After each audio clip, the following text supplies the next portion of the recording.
There's a significant police presence there.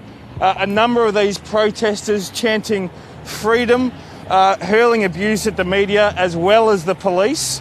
And from aerial pictures, we can also see that crowd, just the size of that crowd and the number of police that have gathered. There's public order response, there's mounted police as well.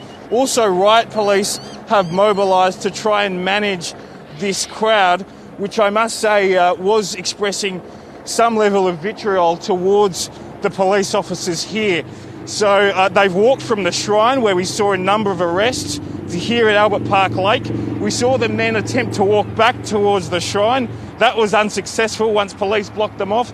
So they've essentially just gathered here and are actually just idle as we speak. We're unsure of what they'll do next. They've been marching now for almost 4 hours and demonstrating for almost 4 hours. It's unclear as to what police will do to try and diffuse this crowd, which is of course an illegal one and something the police have been trying to stop and urge against all week.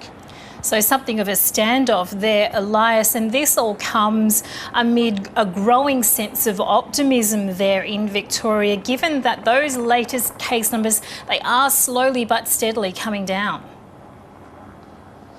They are indeed a significant, a slight drop in case numbers today.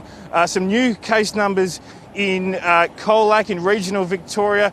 But as you mentioned, health authorities and the Victorian Premier are confident that the current suppression strategy is working and numbers can be driven down ahead of tomorrow's release of the roadmap out of stage 4 lockdown.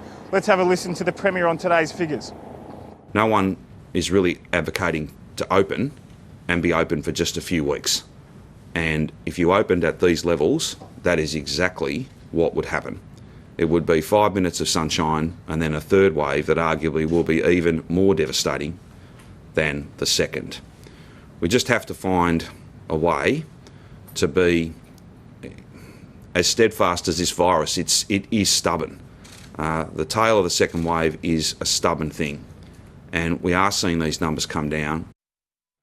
Daniel Andrews there. Elias, many will be hoping that the protests there in Melbourne today won't jeopardise what is due to be announced with that roadmap out of lockdown. What are we anticipating at this stage?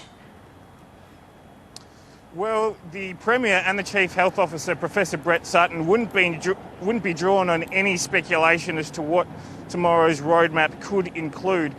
Earlier this week, we saw a leaked Department of Health document that suggested a stage 4 or the most hard-line measures of stage 4 could be extended for up to 2 weeks. However, the Chief Health Officer, Professor Brett Sutton, wouldn't say anything really either way on whether that would happen. They've urged everyone to be patient and wait for the release tomorrow. It's unclear as to what will be in that release. However, the Premier today said that the advice he would be taking would predominantly and primarily be from the Health Department. He said he is thrashing out a plan with business and industry leaders. However, ultimately, he'll go off the Chief Health Officer's advice. And just before I leave you, the crowd is still there. We're seeing more police, as we've been talking, rushing past, as we can see as Andy turns around. They're rushing down here, Lakeside Drive, to get to these protesters to try and diffuse this crowd. So it'll be interesting to see what happens as this demonstration continues.